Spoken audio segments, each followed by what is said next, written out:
दोस्तों, एक बार फिर से आपका स्वागत है हमारे चैनल पर। तो चलिए दोस्तों, कहानी को शुरू करते हैं। बिहार के एक छोटे से गांव में रूबीना नाम की एक लड़की रहती थी। रूबीना के माता पिता किसान थे और वे अपनी मेहनत से परिवार का पालन पोषण करते थे। रूबीना बहुत ही होशियार और सपनों से भरी हुई लड़की थी। उसका सपना था कि वह एक दिन डॉक्टर बने और अपने गाँव के लोगों की मदद करे। लेकिन उसके परिवार की आर्थिक स्थिति बहुत खराब थी, जिससे उसकी हमारी अधूरी कहानी बनती जा रही थी। रूबीना ने गांव के सरकारी स्कूल में पढ़ाई शुरू की और हमेशा अच्छे अंक प्राप्त किए। उसके शिक्षक उसकी मेहनत और लगन की तारीफ करते थे। एक दिन स्कूल में एक प्रतियोगिता आयोजित की गई, जिसमें विजेता को शहर के बड़े स्कूल में पढ़ाई का मौका मिल सकता था। रूबीना ने इस प्रतियोगिता में भाग लिया और अपनी मेहनत से पहला स्थान प्राप्त किया। यह उसके लिए एक बड़ी जीत थी, लेकिन यह जीत अधूरी थी क्योंकि उसके सामने अब भी आर्थिक चुनौतियां थीं। शहर के बड़े स्कूल में पढ़ाई करना रूबीना के लिए एक नया अनुभव था। वहाँ के संसाधन और सुविधाएं गांव के स्कूल से बहुत अलग थे। रूबीना ने वहाँ के माहौल में खुद को ढालने की पूरी कोशिश की।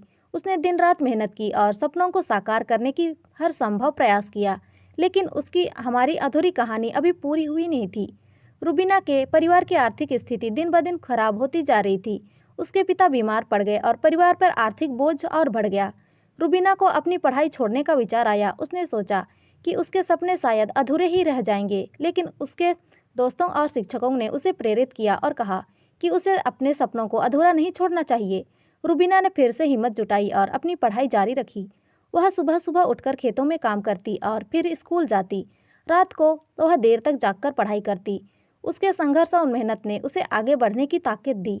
उसने किसी भी मुश्किल को अपने सपनों के रास्ते में आने नहीं दिया। उसकी अधूरी कहानी अब एक नई दिशा में बढ़ रही थी। एक दिन रूबीना को एक छात्रवृत्ति मिली, जिससे उसकी पढ़ाई का खर्चा पूरा हो सका।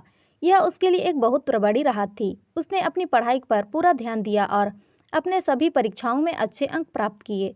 उसकी मेहनत और समर्पण ने उसे सफलता दिलाई। उसने डॉक्टर बनने का अपना सपना पूरा कर लिया और गाँव की पहली डॉक्टर बन गई। उसकी अधूरी कहानी अब पूरी हो चुकी थी। रूबीना ने अपने गाँव के लोगों की सेवा की और उन्हें मुफ्त में इलाज किया। उसके इस काम ने गांव के लोगों का दिल जीत लिया और वह सभी के लिए प्रेरणा का स्रोत बन गई। उसकी कहानी ने सभी को सिखाया कि सच्चे सपनों और मेहनत से हर मुश्किल को पार किया जा सकता है। उसकी अधूरी कहानी अब प्रेरणादायक कहानी बन गई थी, जिसे हर कोई सुनना और सीखना चाहता था। रूबीना की यह अधूरी कहानी अब पूरी हो चुकी थी। उसने साबित कर दिया कि अगर इंसान सच्चे दिल से मेहनत करे और अपने सपनों के लिए संघर्ष करे, तो कोई भी मुश्किल उसे रोक नहीं सकती।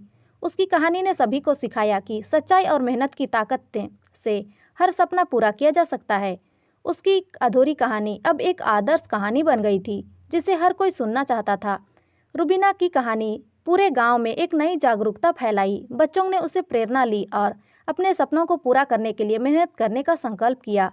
उसकी अधूरी कहानी अब एक प्रेरणादायक कहानी बन चुकी थी। गांव के लोगों ने उसकी तारीफ करते नहीं थकते थे और उसकी मेहनत और समर्पण के कारण वह सभी के दिलों में बस गई थी। इस तरह रूबीना ने अपनी अधूरी ख्वाहिशों को पूरा किया और साबित कर दिया कि सच्चे सपनों और मेहनत से हर मुश्किल को पार किया जा सकता है। उसकी अधूरी कहानी अब पूरी हो चुकी थी और वह सभी के लिए प्रेरणा का स्रोत बन गई थी। तो दोस्तों, ये कहानी आपको कैसी लगी, कमेंट करके हमें ज़रूर बताएं।